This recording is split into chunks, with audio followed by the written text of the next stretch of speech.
What? Only 1080p?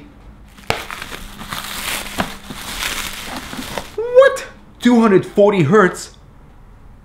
240 hertz, 1 millisecond response time. Is this the ultimate gaming monitor? Well, that would really depend if that's all you're doing on this monitor, because the panel is still TN, so despite the incredibly fluid 240 hertz refresh rate, there is a significant color and contrast shift at an angle. Plus, this XG2530 is expensive for a 1080p monitor at $450. So then what is all that hype surrounding really high refresh monitors?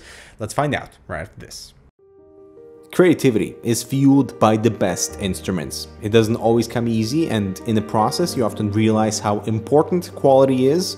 The RD400 by OCZ gives you quality and speed with M.2 interface, Toshiba NAND flash, and a PCI bracket, making it possible to focus on what matters. Invest in storage that makes a difference with a 5-year advanced warranty.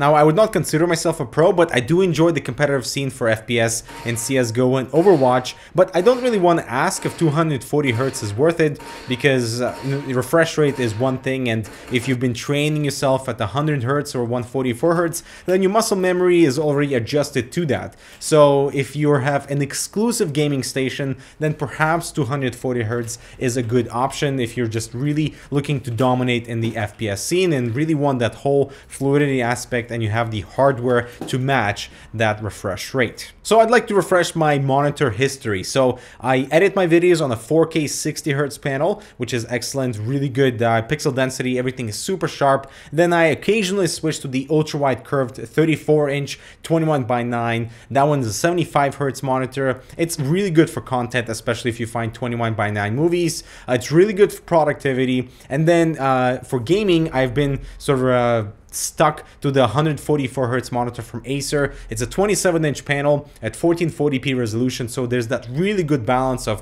nice high refresh rate, IPS, good resolution, and good size. So then when I switched to the smaller 25-inch 1080p display, it really got me thinking that for $450 you are paying for that 240 Hz refresh rate. So you gotta ask yourself if a gaming station is all you want, because this for other multi-purpose tasks as a monitor just doesn't fly. Now, from a physical perspective, the monitor is kind of meh. It doesn't have anything striking about it. It does go with that black and red color scheme, which I wish they would ignore. You know, we'd love to have something more simple. The base has that brushed aluminum plastic on it that does get dirty. It doesn't really hold anything. You know, things just kind of slide off it, and I wish it was more utilitarian. Maybe have a little pocket for things to put in there. I do appreciate the built-in handle at the very top, so you can carry the monitor easily. I do like the texture in the back of the monitor, plus we have this little clip that can be used to hang your headphones. And then there's the clip for cables that feels kind of off.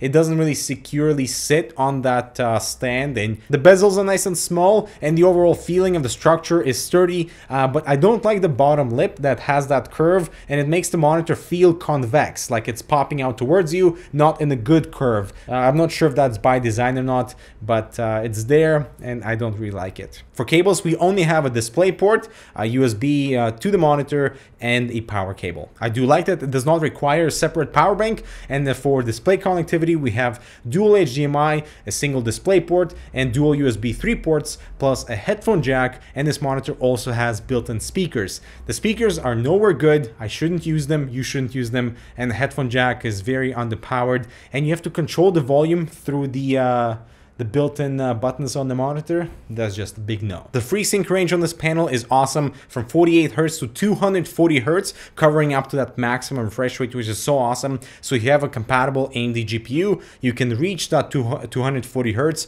with fluid, tear-free experience. Of course, you're gonna need a beefy system in order to utilize all those Hertz. And while this FreeSync range is really good, I don't think it's necessary here, particularly because you're targeting this for esports or really competitive gamer scene. So most gamers want the maximum possible frame rates. They don't want it capped at 240 FPS anyway. And also FreeSync might introduce some input lag for games like CSGO, so you'll turn it off anyway. And I feel like, you know, it's a good thing to have, but not for the target audience that they're sort of, you know, catering this to. So say what you will about FreeSync. For the TN panel, the colors are actually not that bad, but again, I would not recommend this as a multi-purpose display simply because we have so much contrast and color shift when viewed from the angles, and especially with that vertical elevation changes, the color just gets destroyed. For a TN panel, the blacks are not the best because of that massive contrast shift. However, there's very little backlight bleeding,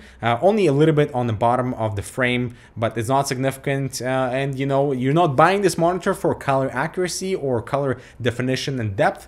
You're buying it for the hertz. Monitor brightness at 100% is good, and I do appreciate that when you open the OSD, we have a nice indication of the hertz displayed on the monitor itself and the brightness in percentage on the left. And on the topic of color accuracy and all that stuff, I appreciate what ViewSonic has done here in terms of providing us all these gaming profiles that modify the black levels and sharpen the image more, because for gaming advantage, you don't care about visual accuracy and all that. You care about minimizing the shadows and sharpening those pixels so that you can see things in a distance and things that are normally sort of camouflaged by in-game graphics. So you can choose which one you like the best per particular title. FPS is my favorite, and ColorX is really good in Overwatch. The one annoying thing about these gaming profiles is that when you change them, the monitor restarts. So in a desktop, that's not really an issue because you will change it, everything will just go back to normal if you're not doing anything. But in games, for example, I was playing CSGO and my game crashed when I changed the gaming profile on the monitor. That shouldn't happen. So I wish that ViewSonic had some better implementation on changing the actual picture profile of the monitor without it needing to be rebooted. For 2017 release, the navigation just feels poor. If you're trying to like reduce brightness and contrast, and good luck trying to rename your profile, that just seems so unintuitive. But as far as choosing your correct gaming profile, for example, if you like one or the other, we have a dedicated button for that, so that's appreciated. So the main advantage with these high refresh rate monitors is how much faster things just update on the screen. So for example, take a look at these four examples. We going from 60 Hz to 100 Hz to 144 Hz and finally to 240 Hz. You can see that mouse trail is less significant on the 240 Hz monitor, but still it's not as noticeable on the 144 Hz, and of course it's the worst on the 60 Hz panel. So outside of gaming, high refresh rate monitors are really good for productivity. Everything's just fluid on the screen. It's less you know, tiring on your eyes if you try to like move windows around and stuff. It's just really nice. I love the 100 Hz plus for anything on the desktop, and whenever I go back to my 4K 60 Hz panel, it's just so painful. I just want to overclock it or have like at least 75 Hz for anything on my desktop. And so then for gaming, I tried my luck in the competitive arena with CSGO and Overwatch, and the difference between 144 Hz and 240 Hz was not as noticeable when jumping from 60 to 144 Hz. So the one thing you have to consider is your frame rate. Are you actually able to reach that maximum Hertz on the 240 Hz panel in order to utilize the full benefit of that fast refresh rate? It's very difficult to reach 240 Hz basically in any game. You have to lower the resolution, you have to lower the settings, and even in my example with Overwatch and CSGO, it was very difficult to reach that 240 Hz mark with my 1700X and the GTX 1080. And the second thing to consider is your skill level. Do you need a 240 Hz monitor? Now, of course, checking corners and doing flicks and everything on the screen is a lot more fluid, so you can observe and you know, intake all that information and become a better player. But let's say if you're coming from 144 Hz already, then I would say there is no point in doing that upgrade. So my experience with the monitor has been an absolute blast, and you approach it from two angles. One of them is like, you know that the monitor is 240 Hz, so you do everything in your power to gain those 200 frames per second plus to take advantage of all those frames being updated in sync. And the second thing is you kind of become a better player because everything on the screen has very little motion blur. Everything is just right there with you. It's like one-to-one, something that if you haven't experienced a high refresh rate monitor in the past, then 240 Hz will completely blow you away. The one main advantage I see with this panel is it's currently the cheapest 240 Hz Full HD monitor. So if you are looking to get into the space, there's no other alternative below that $450 price point, and currently it's actually on sale. And I want to recap this video by saying that people that are looking for 240Hz monitors already have maybe dedicated gaming stations, something that maybe they do a little bit of productivity on the monitor, but the main thing is competitive gaming so that they have the best fluid experience. They know their mouse movements, like, you know, it's stuck in the memory, and people that might be trying to improve their game in the competitive arena. But how many of you have dedicated gaming stations and on the side have like a workstation PC with a better display, high resolution, and all that? Not many. So again, this target audience are those people who want to improve their game and have the ability to own something like this on the side while also having a better display for everything else.